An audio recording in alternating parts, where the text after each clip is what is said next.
안녕하세요. 클릭 세상 속으로 박성호입니다. 나만 인터넷에서 많은 관심을 받은 이야기를 쉽게 풀어서 전해드립니다. 죽음의 사업가, 파괴의 발명가, 사망하다. 1888년 잘못 보도된 이 부고 기사의 제목이 노벨상의 탄생의 계기가 됐습니다. 노벨상은 다이너마이트를 발명해서 어마어마한 돈을 벌었지만 어느 날 이 잘못된 기사 제목을 접한 뒤 자신의 발명이 많은 사람들의 목숨을 앗아갔다는 사실을 깨달은 노벨의 유언에 따라서 만들어졌습니다. 스웨덴의 발명가 알프레드 노벨은 성별과 국적에 상관없이 인류에게 큰 공헌을 한 이들에게 상금을 수여해달라며 자신의 재산을 내놓았습니다. 그 뜻에 따라서 1901년부터 지난 116년간 노벨상이 이어져 오고 있는 건데요. 노벨상 선정 과정은 50년간 비밀에 붙여질 정도로 추천한 사람과 추천받은 사람, 그리고 심사한 사람 모두 다 공개하지 않는 것이 원칙입니다. 물리학, 화학, 생리의학, 경제, 문학, 평화 이렇게 6개 부분에서 수상자를 선정하게 되는데요. 학자라면 누구나 한 번쯤은 꿈꿔보는 세계적으로 가장 권위 있는 상이기도 하죠. 한국인들도 10월이 되면 노벨상 발표를 주목합니다.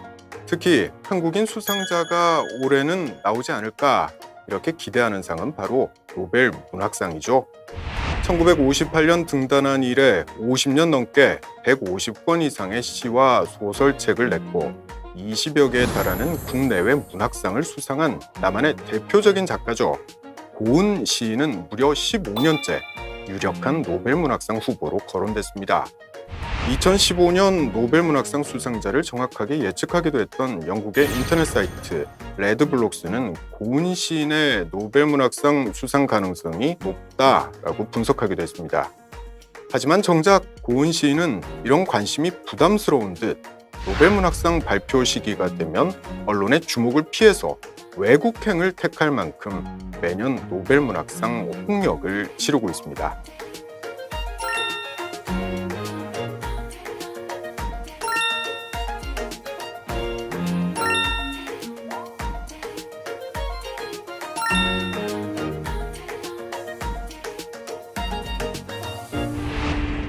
2017년 노벨 문학상은 일본계 영국 작가 가즈오 이시구로에게 돌아갔습니다. 1982년 2차 대전 당시 나가사키의 피폭과 재건을 그린 창백한 언덕 풍경을 시작으로 영화로 제작되기도 했던 남아있는 나날 등 모두 8권의 장편 소설을 썼는데요. 인간이 느끼는 소외와 고독 그리고 상실감을 섬세하게 표현한다는 평가를 받아 노벨 문학상을 받은 겁니다. 일각에서는 노벨 문학상이야말로 영어권 국가에 유리한 상이라는 지적도 있습니다. 다양하고 심층적인 한글 표현을 영어로 번역하기엔 부족하다는 거죠. 하지만 사정이 다르지 않은 일본은 이미 3명, 중국은 1명의 노벨 문학상 수상자를 배출한 바 있습니다. 한국에서는 아쉬운 마음을 뒤로하고 다음 노벨 문학상을 기대하고 있는데요. 이런 가운데 또 다른 한국 작가들에 대한 관심이 높아지고 있습니다. 2016년 세계 3대 문학상인 맨부커상을 받은 소설가 한강, 그리고 노벨 문학상 작가인 프랑스 소설가죠. 르클레주오가 노벨 문학상의 수상 가능성을 지목한 한국 작가 이승우 씨입니다. 노벨 문학상만큼 관심을 받는 상은 노벨 평화상이죠. 한국에서는 지난 2000년 김대중 전 대통령이 노벨 평화상을 수상했습니다. 남한의 인권과 남북한 관계 개선에 기여한功勞를 인정받았습니다. 또 한 번의 노벨 평화상 수상 가능성이 점쳐지기도 했죠. 무려 4개월의 시간 동안 누적 인원 1,600만 명의 시민들이 촛불을 들었습니다. 광장의 촛불은 평화로웠고 민주적이었기에 세계는 찬사를 아끼지 않았는데요. 그래서 정치권을 중심으로 촛불 집회를 노벨 평화상 후보로 추천하자는 목소리가 커졌고 국민적인 기대 또한 높아졌습니다. 하지만 노벨위원회는 2017년 노벨 평화상 수상자로 유엔 핵무기 금지 협약을 이끌어낸 바 있는 핵무기 폐기 국제운동을 선정했습니다. 스위스 제네바에 본부를 두고 있는 IKN은 2007년 창설해 현재 101개국과 468개 단체를 회원으로 둔 비정부 기구인데요. 핵무기 사용으로 인한 참혹한 결과에 주의를 기울이고 조약에 기반한 핵무기 금지를 위해서 획기적인 노력을 했다는 평가를 받아서 노벨 평화상을 받게 된 겁니다. 아이켄 측은 수상 소감을 통해 핵무기를 보유하고 있는 미국도 그리고 이걸 사용하겠다고 위협하는 북한도 모두 불법이니 멈춰야 한다며 핵 위협 중단을 촉구했습니다. 김대중 대통령의 아들인 김홍걸 씨는 자신의 사회강제망 서비스에 올해 노벨 평화상은 역대 수상자들 중 최상이라고 밝히기도 했습니다.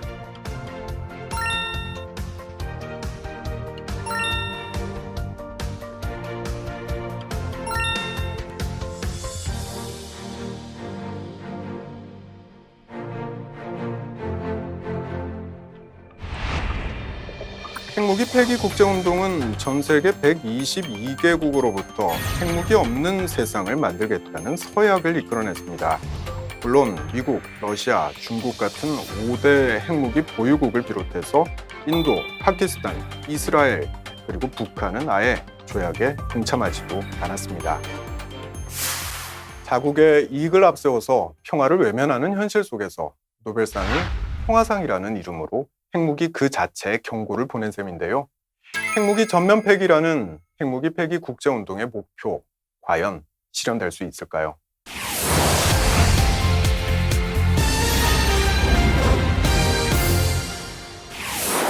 허엽, 영고, 취존, 이응치읓. 이게 무슨 말인지 짐작하시겠습니까? 외국어인지 헷갈리는 분들도 있으실 텐데요.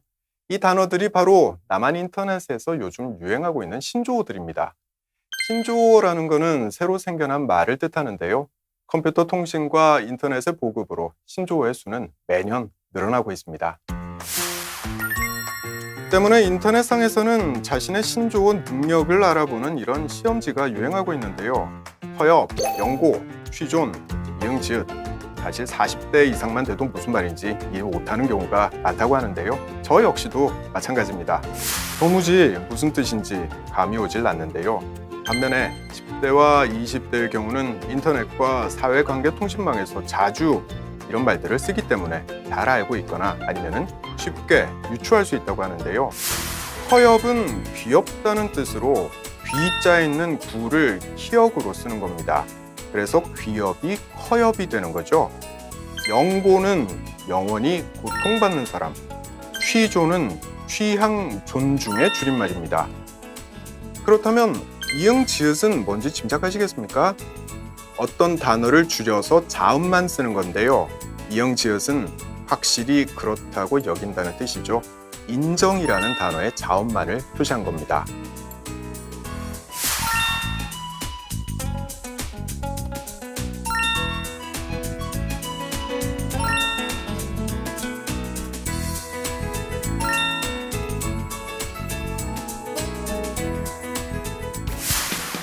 신조어와는 또 다른 야민정음이라는 것도 생겨났습니다. 야민정음에서는 대를 머로 읽습니다. 디귿과 애 모음을 바짝 붙여놓고 보면은 마치 미음과 어 모음처럼 보이기도 하죠. 그래서 바꿔 쓰는 겁니다. 야민정음은 야구를 좋아하는 사람들이 모인 인터넷 사이트의 야구 게시판에서 시작됐는데요. 야구와 후민정음을 합성해서 야민정음 이렇게 이름을 붙였다고 합니다. 야민정음 이용자가 늘면서 일부 단어는 인터넷 번역 서비스도 인식할 수 있는 상황까지 됐다고 하는데요.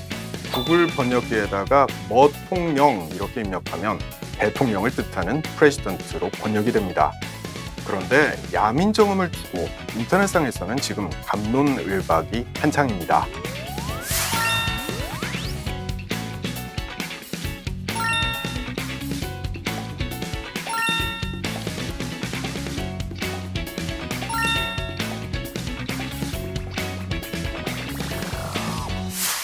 글자를 분해해서 전혀 다른 글자를 만든 야민정음의 창의력이 놀랍다.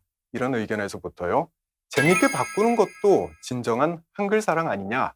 이런 의견까지 다양한 찬성 의견들이 보였습니다.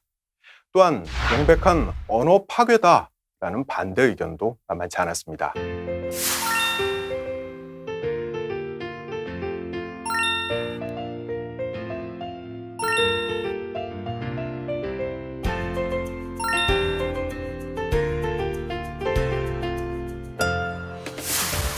신조어의 사용을 부추기는 것 중에 하나는 한국의 연애 오락 방송입니다. 재미를 추구하다 보니까 인터넷에서 유행하는 단어들을 여과 없이 사용하는 경우가 종종 있기 때문인데요. 이런 남한 방송을 북한 사람들도 많이 보기 때문일까요? 2017년 9월이었죠. UN 총회에 참석한 이용호 외무상이 남한에서 자주 사용되는 신조어를 언급해서 사람들에게 뜨거운 관심을 받았습니다. 역대급 주소탄 지상시험을 하는 것으로 되지 않겠는가 생각합니다. 바로 역대급이라는 단어를 사용한 건데요. 역대급이란 대대로 이어 내려온다라는 의미의 역대와 급을 붙여서 만든 역대 최고라는 뜻의 신조어입니다. 때문에 이용호 외무상이 역대급이란 표현을 쓴 것은 그가 한국의 TV 프로그램이나 인터넷을 자주 접하고 있기 때문 아니겠느냐, 이런 해석도 나오는데요. 김정은 위원장의 대미 성명에서도 익숙한 표현은 또 등장합니다. 트럼프가 그 무엇을 생각했든 간에 그 이상의 결과를 보게 될 것이다. 무엇을 생각하든 그 이상을 보게 될 것이다. 이건 지난 2003년 흥행 돌풍을 일으켰던 미국 영화 매트릭스의 홍보 문구죠. 그 이후에 한국 광고에도 이 문구는 종종 등장했었는데요. 때문에 김정은 위원장의 발언이 어딘지 모르게 사람들에게 익숙한 표현처럼 들리고 있는 겁니다. 남한은 물론이고 북한까지 퍼져나가고 있는 신조어. 사람들은 이 신조어를 왜 사용하는 걸까요? 한 조사 결과에 따르면요, 10대 청소년 10명 중에 6명은 습관적으로 신조어를 사용한다고 답했는데요. 사용 이유로는 친구들이 사용하니까 이게 58%로 가장 많았고요. 긴 문장을 적는 것이 귀찮아서, 재미있어서 또는 유행에 뒤처지게 될까봐 이런 이유들이 뒤를 이었습니다. 신조어와 관련해 전문가들도 엇갈린 의견을 내놓습니다. 사회 현상을 재치 있게 담아내는 신조어는 우리말을 풍부하게 해줄 것이라는 예찬론, 그리고 세대 간의 소통을 막고 우리말을 훼손시킨다는 비판을 함께 불러일으키고 있습니다. 신조어에 대해서 써도 된다, 쓰지 말아야 한다, 이런 의견이 분분한 것도 현실입니다. 하지만 한 가지 분명한 것은요, 말은 지금까지 조금씩 변해왔다는 겁니다. 편해서, 재미있어서, 또래 문화라서 새로 생기고 자주 쓰이다 없어지는 것을 반복한 결과가 그 시대의 말과 글이 된다는 사실입니다. 지금까지 박성호였습니다. 다음 시간에 다시 뵙겠습니다.